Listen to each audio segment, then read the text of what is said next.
مبدئيا قبل اي كلام لازم تعرف ان لو في شخص عادي قرر الصبح يعمل اي حاجه عشوائيه في الجيم، قرر ياخد اي نظام غذائي ويلتزم عليه، فكره ان انت غيرت الروتين بتاعك من روتين غير صحي لفكره ان انت بدات تعمل مجهود بدني وبدات تدخل اكل صحي جوه جسمك، لازم هتلاقي نتيجه. لكن السؤال الاهم، هل النتيجه دي هي احسن نتيجه ولا في احسن من كده؟ فمن هنا بيجي فكره الكاستمايزيشن، فكره ان كل جسم له قدر معين اللي محتاجه من الطاقه ومن المدخلات الغذائيه، لو خدها بيحقق اقصى استفاده واعلى نتيجه في معدلات البناء العضلي او نزول الدهون. وكذلك التمرين بالنسبه لبعض الناس بسبب فكره ان المحدوديه جوه الجيم، يعني انت عارف كل الدمبلز شكلها ايه، وعارف كل التمارين برضه شكلها ايه، عارف كل الاجهزه وعارف الاداء بتاع كل الاجهزه، وشفت روتين كتير، شفت انظمه تدريبيه كتير قدامك، فانت بالنسبه لك بتبقى معتقد ان التمرين مفيش فيه جديد. لكن لو اتمرنت على اساس علمي، يعني عرفت تعمل تمرينه محسوبه الشده، محسوبه الحجم التدريبي، وبدات تطبق مبدا الزياده الدوريه في الاحمال، بتلاقي فعلا نتيجه مختلفه. فمن هنا فكره اهميه الكاستمايزيشن. انا ليه بقول الكلام ده؟ انا بقول الكلام ده لان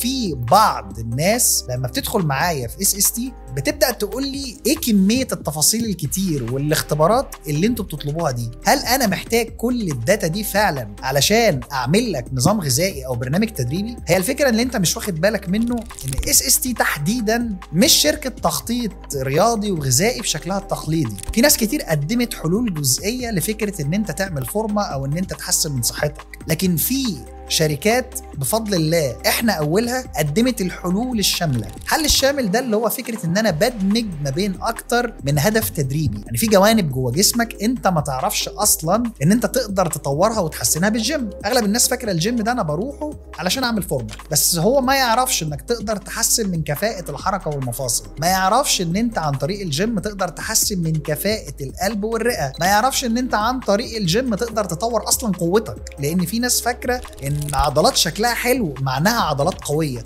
لا، دي ملهاش علاقه ببعض. يعني انت تقدر تشتغل على اكتر من هدف تدريبي بالتوازي مع بعض، وبيها تقدر ان انت توصل لمرحله ابعد وابعد في النتائج. وده اللي احنا بنقدمه في SST، ودي اهميه الاختبارات اللي احنا بنطلبها. لان انا مش هعرف اعمل لك برنامج اطور لك بيه القوه غير لما انا اعرف اصلا نقطه البدايه بتاعتك ايه، عشان حتى اعرف الفيدباك بعد شهر ونص، اقيم اذا كان البرنامج ده ناجح ولا محتاج تعديل ولا نكمل زي ما احنا. وكذلك كفاءه الحركه والمفاصل، انا محتاج اختبارات اقيم بيها كفاءه الحركه والمفاصل. طب ده بيفيدك بايه؟ يعني المرونه دي انا هطورها ليه؟ المرونه دي هتقلل احتماليه الاصابه، هتخلي المدى الحركي بتاعك افضل، وبالتالي تعمل التمارين بشكل افضل، وبالتالي استفاده اقصى، وبالتالي تطور احسن، وهكذا. حركه يوميه افضل. في بعض الحركات في ناس ما بتعرفش تتربع على الارض في الصلاه، في ناس عندها الام في اسفل الظهر وفي الرقبه ما تعرفش انها بتحصل بسبب مشاكل في المرونه. ناس كتيره بتعمل فورمه وعضلات بس يجي يطلع مشوار او يلعب كوره يهبط، ما يعرفش ان ده اقدر اطوره بالتوازي مع فكره ان انا بعمل الفورمه. فاحنا في شركه SST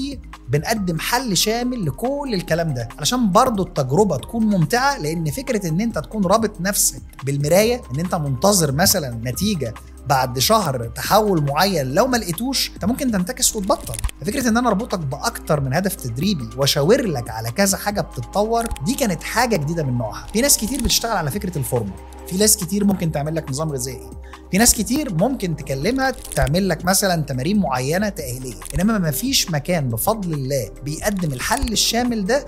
احنا كنا اول ناس نعمل ده بفضل الله يعني، وتقريبا المكان الوحيد اللي بيعمل الكلام ده. غير كده كمان قدرنا ان احنا نعمل حاجه جديده، وهي فكره ان في التدريب الاونلاين انا اخر حدودي معاك بتكون ان انا ببعت لك البرنامج وبسيبك تطبقه. احنا عن طريق الابلكيشن بتاعنا اللي هو حاجه اضافيه جنب المتابعه على الواتساب، في جواه اوبشن اسمه ورك اوت مود. ورك اوت مود ده فكرته ان انا بعرض لك التمارين بشكل دايناميك وانت جوه الجيم. يعني انت بتشوف التمرين فيديو، التمرين قدامك كمان كاونتر عدى بعدى، بيحسب لك المجموعات، بيحسب لك فترات الراحه، بيكون معاك في التسخين، بيكون معاك كمان تختم التمرين ازاي، وفي نهايه التمرين بيديك كونكلوجن عن الاداء بتاعك في التمرين. فكده يعتبر كانه واقف معاك مدرب بالظبط. فاحنا كسرنا حاجز فكره ان التدريب الاونلاين مش بيكون موجود معاك جوه الجيم. حاجه تانية مهمه، فكره الكوميونتي اللي احنا عملناه على الابلكيشن، فكره انك انت تشوف ناس عندها نفس اهتماماتك، بتشارك نفس التجربه اللي انت بتمر بيها، بتحكي عن التحديات اللي بتواجهها، بتشارك معاك بالحلول.